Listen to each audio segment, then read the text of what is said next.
They say some places remember. The walls, the stones, and the earth hold onto the darkness of what happened there. Imagine stepping into a prison so drenched in hatred that the air feels thick, as though something unseen is watching, waiting. Now, imagine that within those walls once lived a man who embodied evil itself. A man whose very presence was said to bend reality, causing lights to flicker, doors to creak without cause, and shadows to move when no one was there. Karl Panzram was not just a name in a dusty file. He was a nightmare made flesh, a man who left behind not only victims, but a chilling legacy of terror. Today, we're going to journey into his story, but beware, this is not just history. Some say his spirit still lingers, searching for something or someone to torment. The story of Karl Panzram begins in darkness, a childhood shaped by cruelty, neglect, and violence. Imagine a farmhouse in rural Minnesota, battered by winds, the sky always gray, and a young boy, Karl, forced to labor in the fields at night, starved, beaten, and chained like an animal. He would later write that by the age of 5, he was already a liar and a thief, and that each passing year only made him meaner. But few knew that behind his icy stare, something far more sinister was growing, a seething hatred for the world, and a taste for pain, both inflicted and received. Those who met him described a presence that chilled the room as if the temperature dropped when he walked in. And when Panzram looked at you, it wasn't just a glare. It felt like something deeper, colder, staring into your soul as if he could see your darkest secrets, and wanted to use them against you. From an early age, Panzram found himself locked away in places like the Minnesota State Training School in Red Wing. A place meant to reform, but it created something far worse. Staff members there ran a secret workshop known among the boys as the paint shop. It was said that boys sent there never came out the same, bruised, broken, and silent. And yet, long after Panzram had left, rumors swirled of phantom footsteps echoing in the empty halls and unseen hands slamming doors shut. Guards reported strange noises coming from empty cells, and some claimed to hear a voice, low, growling, and full of rage, muttering obscenities in the dead of night. But perhaps the most chilling account came from a night guard, who swore that one evening, as he made his rounds, he saw a figure standing in the shadows of a cell that should have been empty. And when the figure turned, he said, it was Karl Panzram, his eyes glowing faintly in the dark. But Panzram had been dead for years. Panzram's life was one of unyielding violence. But what if his rage transcended death? After escaping from prisons across the country, Panzram's trail of destruction stretched from Oregon to Angola, leaving behind a wake of devastation. His time aboard the yacht Acasta, where young sailors vanished without a trace, has given rise to ghost stories among modern fishermen, who claim that on foggy nights, a phantom yacht drifts silently across the waves, with dim lantern light and figures that never respond to hails. One sailor recounted a chilling encounter. It was around midnight. The fog was so thick you could barely see your hand. Then, out of nowhere, a ship glided by.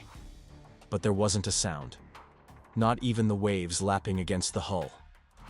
And as it passed, I swear, there was a man on deck, watching us. His eyes, they glowed faintly, like embers. They call it Panzram's ghost ship, and some say if you see it, you're marked for death. Panzram was eventually captured and sent to Leavenworth Penitentiary, where he promised to kill anyone who bothered him. A promise he fulfilled with brutal precision. But what's more disturbing is what still lingers in that prison today.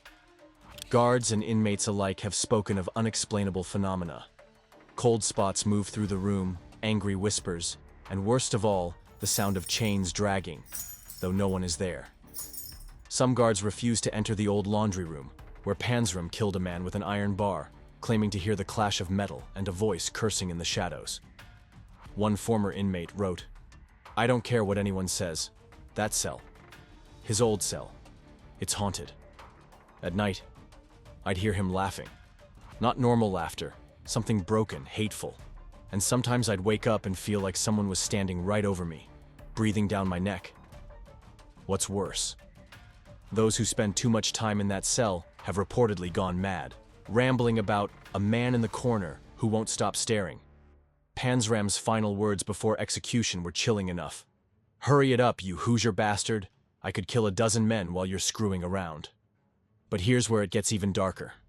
Even after his execution, Panzram's presence never truly faded. In the years that followed, strange occurrences became commonplace in Leavenworth. Guards patrolling the corridors at night spoke of an oppressive force in the air, as if the very walls pulsed with a lingering malevolence. Some inmates reported waking up to find deep scratches on their arms and legs, wounds they swore weren't there the night before.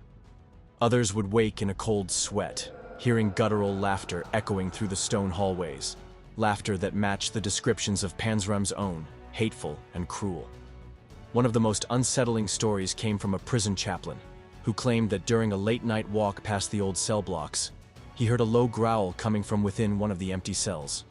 As he peered inside, he felt a force slam into his chest, knocking him backward. The chaplain left Leavenworth soon after, refusing to ever speak about what he had experienced. But the most terrifying stories come from those unlucky enough to be assigned to Panzram's former cell. One former prisoner, who spent 6 months locked inside, later recounted his experience in a letter smuggled out of the prison. "There was something in there with me. I don't care what anyone says. At night, I'd hear chains dragging across the floor, but when I looked, nothing. And I swear to God, sometimes I'd feel someone breathing right next to my face in the dark. It got worse the longer I stayed. My mind started breaking. My dreams were filled with eyes watching me. By the time they moved me to another block, I wasn't the same man. None of us were." And then just when people started dismissing these stories as paranoia, something happened that sent chills through the prison. Recently, during renovations at Leavenworth, workers unearthed a hidden compartment in the prison walls, containing a journal that no one knew existed. Pages filled with hateful words, but also something more. Descriptions of visions he had in his cell. I see them every night. Their faces. The ones I put in the ground. They stand at the foot of my bed, staring, never speaking. I hear them when I close my eyes. I hear them even now. Did his demons haunt Panzram, or did he become something unearthly himself, destined to inflict his terror from beyond the grave? And if so, what happens to those who dare enter his domain today? So the next time you walk past an abandoned prison or sail in the fog near Long Island Sound, remember this story. Because some spirits never rest. And if you hear a low growl or feel someone watching you when no one's there, it might just be Carl Panzram, still seeking his next victim. What do you think? Could the darkness Panzram carried in life have survived beyond death? Let me know your thoughts in the comments below. And remember, watch your back.